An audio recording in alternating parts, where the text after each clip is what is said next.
Pagkatapos mo makausap, nahirap ka ng kontakin. Wala pong cellphone ko. Oh? Kasi parang lumalabas. Nung chinek naman ni Isabela yung kanyang cellphone, saan ka ba nakatira? Dito po sa Tandansora. O, sa Tandansora ang location nga. Bakit hindi ka nag-report? Pinagre-report ka, huli ito, sandali, ano? Pinagre-report ka ng kumpanya mo within 24 hours, hindi po pwedeng tawag-tawag lang. Nagkaroon ba ng investigasyon? Sagutin mo ako. Apo, meron po. Sabi mo kanina, telepono lang. Sinungaling ka na, nakikita mo, hulog! Sabi mo kanina, telepono lang. Nagpaliwanag ka. Ngayon, may investigasyon na. Nagtatakpan mo ba ang Grab? Sinong sisinungaling sa inyo dalawa? Kailan ang walang cellphone? September 7 po. September 7. Putok sa buhong Grab mo na yan. Yun na po yung... Katagal-tagal na kahapon ka lang pinatawag? Galit ako sa mga sinungaling. Ang sinungaling, nandaraya. Pag ang taong nandaraya, magnanakaw. Naiwang phone sa Grab car. Isang estudyante ang humihingi ho ng saklolo para mabawing naiwang cellphone sa sinakyan niyang Grab car. Makailang beses na raw itong in-report sa pamunan ng Grab Philippines. Pero mahigit 2 linggo na raw ang lumipas ay wala pa rin ginagawang aksyon ang Grab. Eto, pakinggan ang sumbong. September 7, nag-book kami ng Grab from UP, Diliman to Matulungin sa may Maginhawa. Bumaba kami, na-realize ko na, uy, yung phone ko, I left it. Tapos sabi ko sa kanya, message mo naman. And then she did. Yung phone po ng kasama ko na iwan. The next day, when I woke up, nakita ko sa laptop ko may notification na your iPhone has been found. And yung location na yun, near siya sa UP. Tapos I called Grab agad. Sabi ko, I found my iPhone at a certain location. Tapos pinapunta nila ako doon. And then sabi nila sa akin na i-update na lang daw nila ako. But they never did.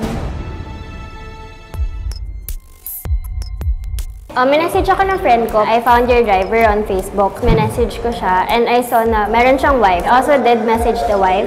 I told them about the incident na I left my phone sa car. Yung wife yung una nag-reply. Ang reply lang kasi ni wife, hi. I called the wife through Messenger. Tapos I told her about the incident. Tapos sabi ko, did you guys check it? So, mga 9 PM pa daw nila na-check. 1 PM yung trip ko. Andito kasi kami sa Tandansora. So, sabi ko, okay, sige, thank you. 2 minutes after, nag-on yung phone ko through my tracker, which is Find My iPhone, near Tandansora. I wanna get back my phone because I'm reviewing for the board exam. Yung sa phone na yun, lahat ng notes ko, lahat ng kailangan ko, it's there.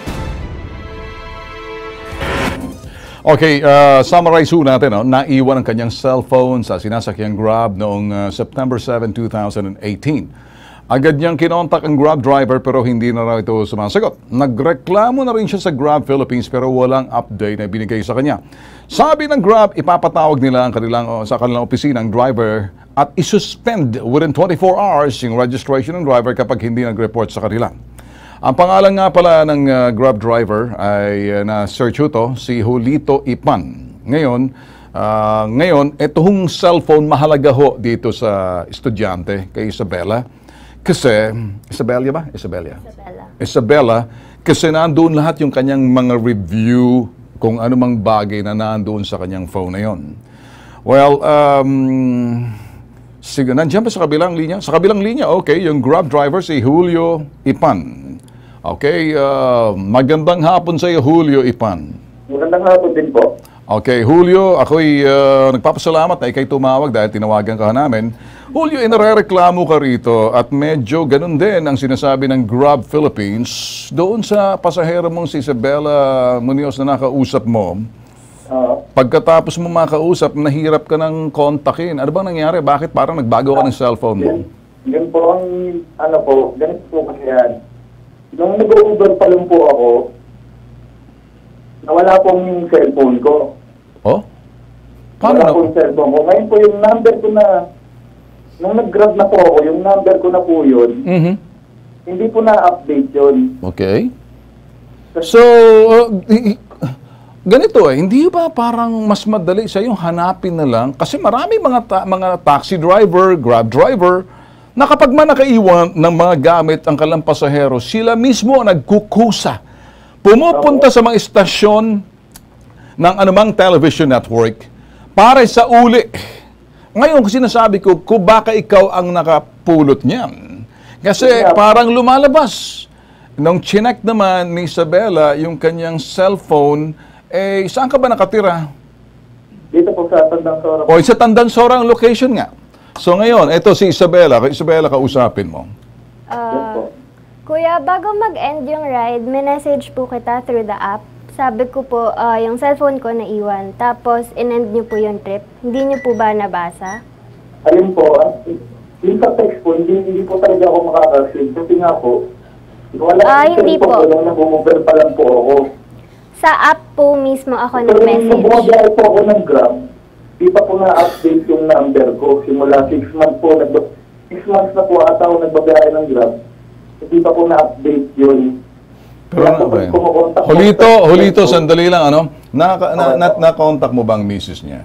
Opo, sa Anong Facebook sinabi po. sa Facebook ng misis niya? Hi Sabi lang. po ng misis niya, in-inform daw po siya ng operator na may nawawala nga po. Okay. Tapos po, na-check daw po nila around 9 p.m. kasi nagpa-car wash pa po sila, Mhm. nanood pa po daw ng sine. Mhm. Kaya gabi na daw po nila na-check.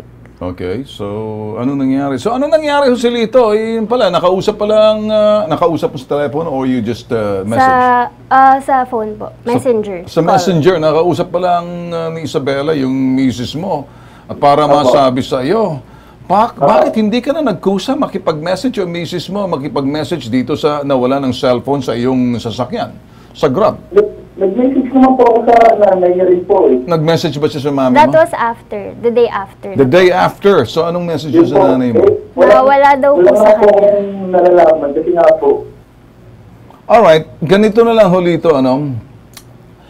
Bakit pinaalam ba sa iyo ng Grab, ng iyong kumpanyang pinagtatrabahuan, na may reklamo at merong pinare-report ka within 24 hours kapag hindi, isususpend ka?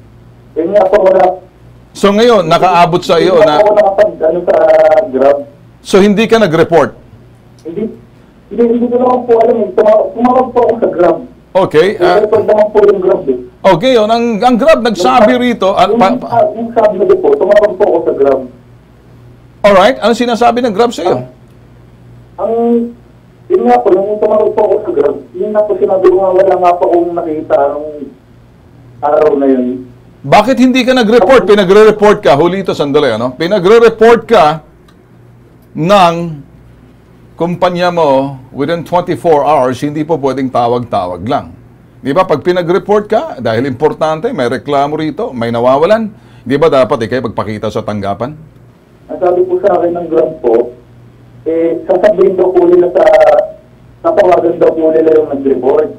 So, ibig mong sabihin, dito, wala namang, may update ba sa yung Grab? Wala po. Wala namang update ang Grab. So ngayon, palagay ko siguro ikaw at ang iyong kumpanyang pinagtatrabahuan pupunta sa LTFRB, sa Chief ng Technical Division si Joel Bulano at yung aming mga grupo dyan para magkaroon ng sinasabing investigahan. Kasi para may kunting conflict sa iyo eh. Pinare-report ka, tatawag ka lang sa telepono. At sinabi pa mismo ng Grab. In fact, may message sa atin ng Grab. Okay. Ang sinasabi ng Grab dito sa message para maintindihan mo, ito naman, unless kung sinungaling din yung kumpanyang pinagtatrabaho, yung mga potok sa buhurin, puro siyang katerbang sinungaling, sinabi ng Grab na ipapatawag ka nila sa opisina. Okay? In 24 hours, isususpend ka kapag hindi ka nag-report sa kanila. Ayun ang sinasabi ng Grab. Ngayon, gusto kong maintindihan, ito ba'y talagay nangyari na pinatawag ka or sinabi na, ako nang bahala dyan, ako nakakausap sa nagreklamo, ganun ba? Natawag po nila ako kasi pangalawang tawag ko po sa Grab. Sandali ka lang, okay?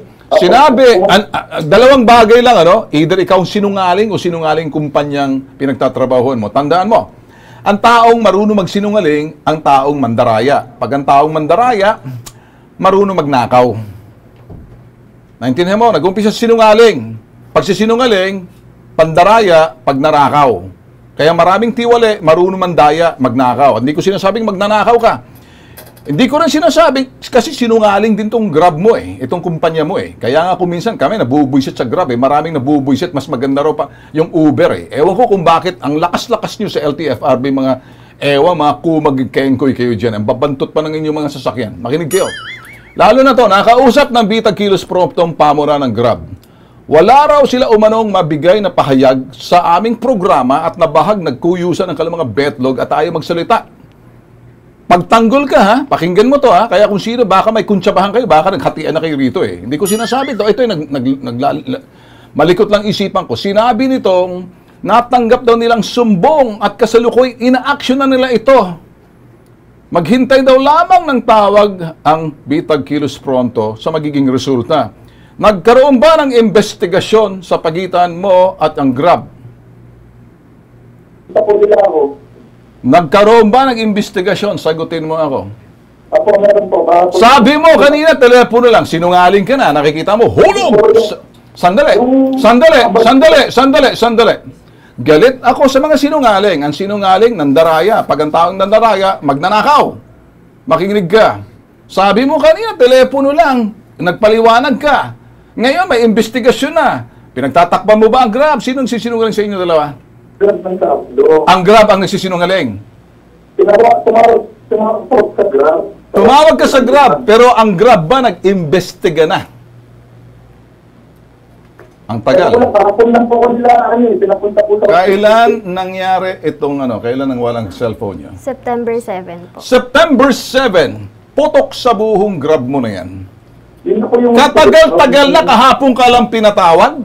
So ngayon, pareho na kayo sinungaling. Ang taong sinungaling, mandaraya. Ang taong mandaraya, magnanakaw. Diyan nagiging tiwali yung isang tao. Yung mga ayaw magbayad ng buwis, sinungaling. Nakikita mo, ikaw, nagsisinungaling ka. Ay, nawawalang cellphone dito. Ikaw ang nagsisinungaling o Grab. Pakinggan mo itong sinasabi ko. Mas maganda siguro antayin mong patawag na ng LTFRB.